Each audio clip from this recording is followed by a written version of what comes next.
Barry Franks here with FlowZone, and today we're going over the Vortex Flex and we're going to do some troubleshooting points. First, I would like to start with the unit turns on and no liquid comes out. So my first step here would be to make sure that your front dial is not in the zero position.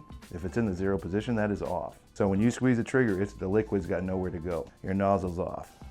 If the nozzle is in 4, 3, 2, or 1, that means that it is open and it should be firing. So the next step would be a possible vapor lock on the back of the unit.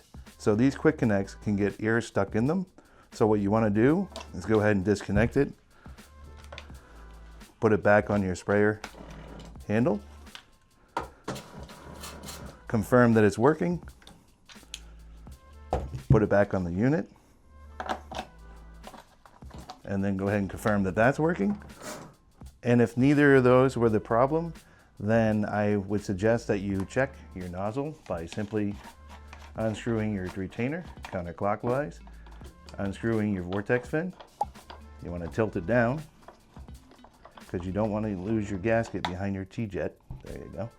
So at this point, just to see if my nozzle is actually clogged, I'm just going to turn it on without my nozzle, and then I don't have to think about the nozzle being clogged. All right, so the nozzle's not clogged, but if it was, you can clean it out with, you could blow through it, or you can use a piece of wire and just clean it out from inside. If this wasn't clogged and we're still not getting liquid, you can remove this secondary retainer here on the body, and this pulls straight out. Now at this point, your liquid's coming through the unit, coming up, and going down into a mechanical valve. So when you squeeze the trigger, you can see how big that opening is. If liquid comes out of here, which it does, you now know that the problem is inside of here. Some blockage somewhere.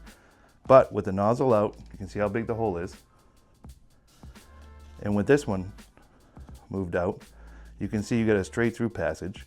So what you can do is blow some air through it while you're changing the settings, and sooner or later you'll find out what's clogged and it will be blown out. If we did not get liquid here coming out, we would have to assume that the mechanical valve is the failure. Only way to access this part, to fix it, is to remove the two sides of the covers and open the unit up. As we get further into opening up the unit, I will touch on this in a further lesson.